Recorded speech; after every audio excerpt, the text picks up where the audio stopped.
Jadwal istirahat otak. Seperti zombie, Sami bukan nama sebenarnya. Salah satu murid kelas 5 saya berjalan gontai mendekati saya dan mengeluh. Rasanya saya akan meledak.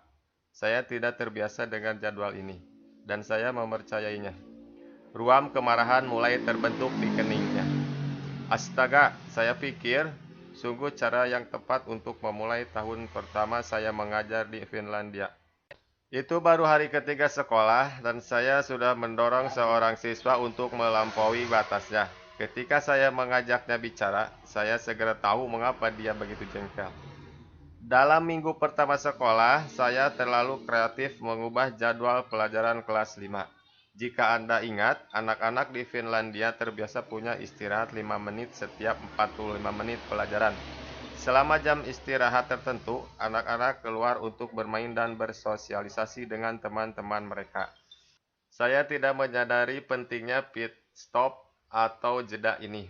Sebagai guru di Amerika Serikat, saya biasa mengajar berjam-jam di kelas tanpa henti. Dan saya sedang mencoba menerapkan model ini di Finlandia. Orang Finlandia terlihat lunak, dan saya percaya bahwa anak-anak belajar lebih baik dengan jam pelajaran yang lebih lama. Jadi, saya memutuskan untuk menahan mereka tetap di kelas, tidak beristirahat seperti biasanya, dan mengajar 2 kali 45 menit secara berturut-turut. Sekarang saya tahu mengapa muncul titik-titik merah di kening Sami. Ketika saya merenungkannya, saya mulai ragu apakah pendekatan Amerika benar-benar berhasil. Siswa saya di Amerika selalu terlihat menyeret kakinya setelah sekitar 45 menit di dalam kelas.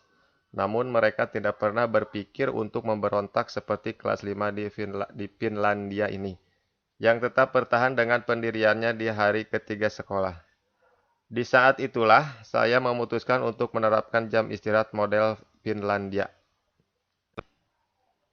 Begitu saya mengaplikasikan reses pendek ini ke dalam jadwal saya tidak lagi melihat anak-anak yang menyeret kaki mereka atau terlihat seperti zombie di kelas saya.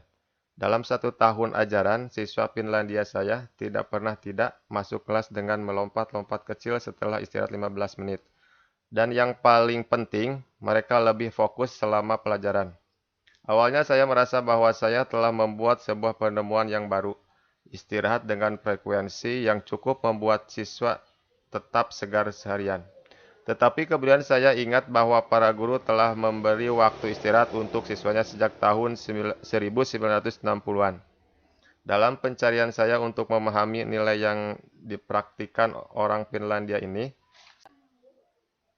saya secara tidak sengaja membuka karya Anthony Pellegrini, pengarang buku Resist, It, Role in Education and Development, Istirahat, Perannya dalam Pendidikan dan Pengembangan, dan Profesor Emeritus Psikologi Pendidikan di Universitas Minnesota yang telah mengagungkan pendekatan ini selama lebih dari 1 dekade. Di Asia Timur, di mana banyak sekolah dasar memberikan anak didik mereka istirahat 15 menit setelah 45 menit pelajaran. Pellegrini mengamati fenomena yang sama seperti yang saya saksikan di sekolah tempat saya mengajar di Finlandia. Setelah reses yang pendek ini, anak-anak tampak lebih fokus di kelas.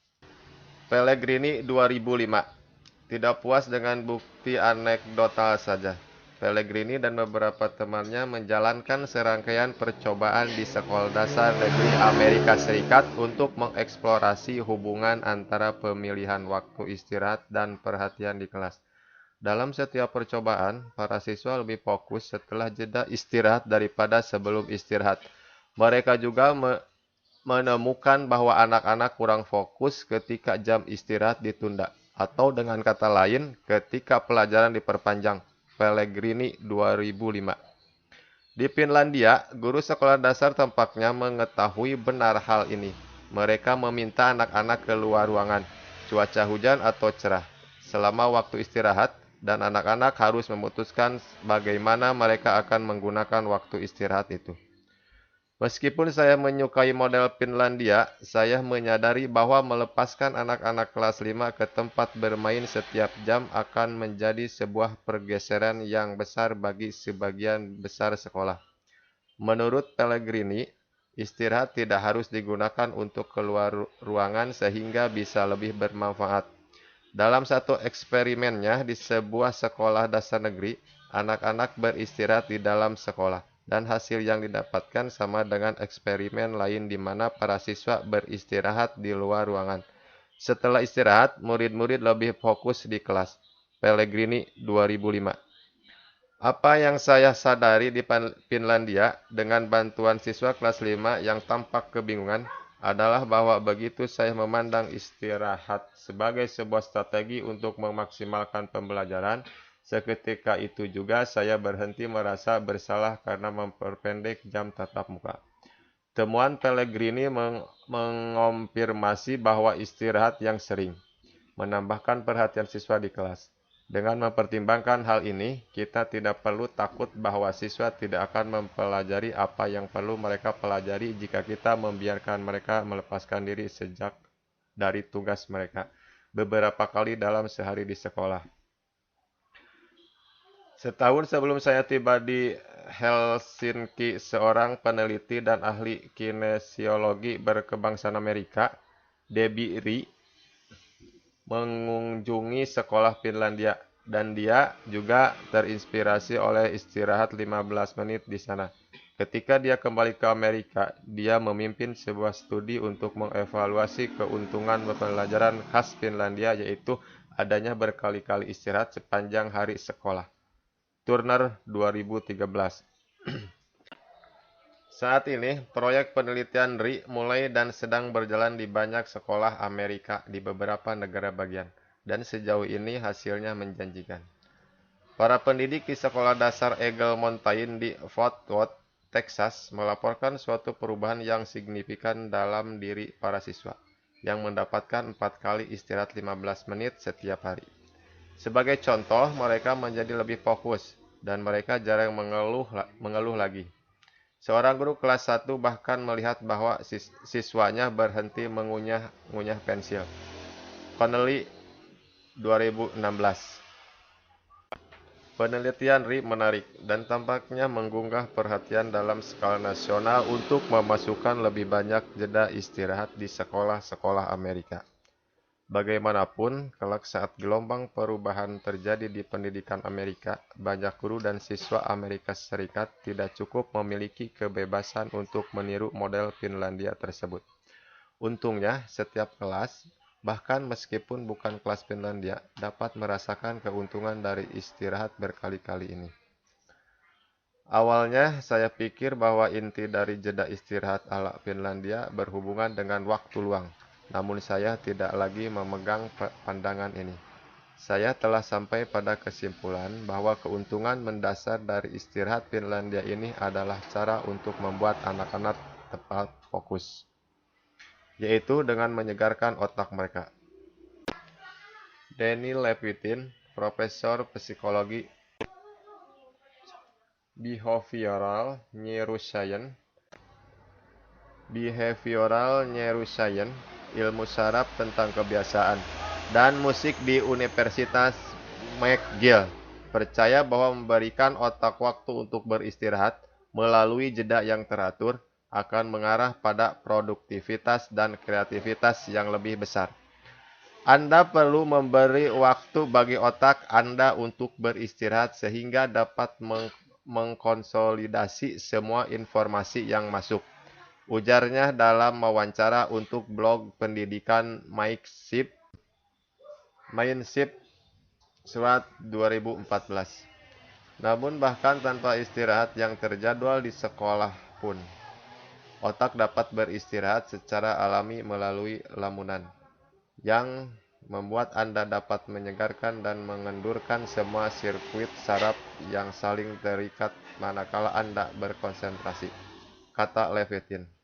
Anak-anak sebaiknya jangan terlalu diatur. Mereka sebaiknya memiliki waktu untuk mengembangkan spontanitas dan kreativitas. SWOT 2014.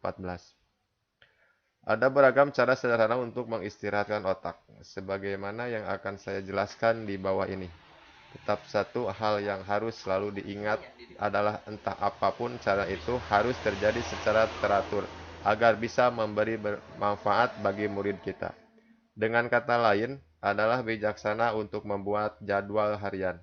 Sebuah awal yang baik mungkin adalah dengan memberikan seluruh kelompok siswa istirahat otak setiap 45 menit kelas tatap muka. Sama seperti banyak guru Finlandia lainnya. Tetapi bisa saja alokasi waktu itu kurang untuk siswa Anda. Apa yang penting adalah Anda memperhatikan siswa Anda dengan cermat. Jika mereka mulai menyeret-nyeret kaki mereka sebelum 45 menit, tidak ada salahnya untuk memberikan mereka waktu istirahat saat itu juga. Dalam bukunya Overwhelmed 2014, jurnalis Brigitte Schalte menyelami topik kerja yang terlalu keras dan perjuangan untuk menjaga keseimbangan antara kerja dan hidup yang sehat. Dalam bukunya, Schalte menyarankan strategi yang berbeda-beda untuk memperoleh kesejahteraan. Salah satu metode favoritnya adalah sesuatu yang dia jelaskan sebagai pulsing atau berdenyut, switching atau berpindah antara kerja dan istirahat. Pulsing berdasar pada ide bahwa ketika kita menggunakan seluruh waktu kita untuk bekerja, badan kita berhenti sejenak dengan ritme yang alami. Karena itu, kita perlu menyelengi kerja dengan istirahat. Pulsing tak lain dalam konteks yang berbeda. Schalte melantangkan pentingnya beristirahat secara teratur dalam suatu hari kerja. Sekolah ala Finlandia. Dengan pekerjaannya sebagai seorang jurnalis yang terus-menerus menulis sekitar 1,5 jam per tulisan, ia memutuskan untuk mengistirahatkan telepon dan emailnya. Schalte 2014. Lalu seperti apa pulsing di dalam kelas? Saya pikir ini sederhana, memberikan para siswa istirahat yang kira-kira dapat disisipkan di antara tatap muka kelas dengan durasi yang lama. Saya tidak berpikir kalau istirahat yang dimaksud harus berbentuk waktu bebas, seperti yang terjadi di Finlandia. Guru-guru dapat menawarkan beberapa blok waktu pilihan dalam satu hari, yang di dalamnya ada berbagai alternatif istirahat yang dapat mereka pilih seperti membaca bebas selama 10 menit, menulis bebas, atau permainan matematika yang menyenangkan. Menurut pendapat saya, ada 3 sifat yang harus ada dalam waktu pilihan ini. Tingginya tingkat kesenangan, kemandirian, dan kebaruan. Memaksa setiap murid untuk membaca dengan tenang selama 10 menit bukanlah istirahat, terutama ketika siswa Anda baru saja mengikuti kelas reading atau membaca. Tetapi saya percaya bahwa dengan memberikan setiap anak beberapa pilihan yang masih relevan dengan pelajaran setelah kelas reading, kita dapat menyegarkan anak-anak dan membangun sebuah jembatan yang bagus untuk pelajaran berikutnya. Pelajaran apapun setelahnya. Istirahat yang terjadwal ini penting khususnya untuk kelas-kelas di sekolah dasar, di mana anak-anak dan guru-guru biasanya memiliki jam mata pelajaran yang berurutan. Untuk guru sekolah menengah pertama dan menengah atas, penjadwalan istirahat mungkin tidak terlalu vital, karena siswa-siswi mereka mungkin hanya berada di kelas selama 45 hingga 55 menit untuk satu mata pelajaran sehari-hari, lalu diikuti beberapa menit waktu luang di antara mata pelajaran satu dengan lainnya. Malahan, istirahat yang membantu para guru di sekolah menengah adalah istirahat yang melatih kesadaran sebelum dan sesudah setiap pelajaran. Lihat Keep the Fish di bawah. Beberapa siswa saya temui membutuhkan istirahat lebih sering daripada teman-teman mereka lainnya. Satu cara untuk mengakomodasi anak-anak ini adalah dengan memberi suatu tempat di kelas di mana murid dapat beristirahat. Seorang peneliti, Amanda Moreno, telah mencatat manfaat dari sesuatu yang disebut calm spot atau tempat tenang. Para guru berkata kepada Moreno bahwa dengan adanya calm spot, beberapa murid mereka tidak pernah mengantuk lagi selama pelajaran. Dewi 2016. Sebuah langkah yang bijak untuk berbicara dengan siswa Anda tentang bagaimana Anda berada dalam sebuah misi untuk membantu mereka belajar lebih baik dengan memasukkan beberapa istirahat dalam satu hari sekolah. Dan bagaimana Anda membutuhkan masukan mereka untuk menyusun waktu pilihan yang ideal. Dengan kegiatan mandiri yang menurut mereka baru dan menyenangkan. Sikap ini tidak hanya akan mendorong anak merasa perlu belajar, tapi juga akan menghasilkan wawasan yang bernilai.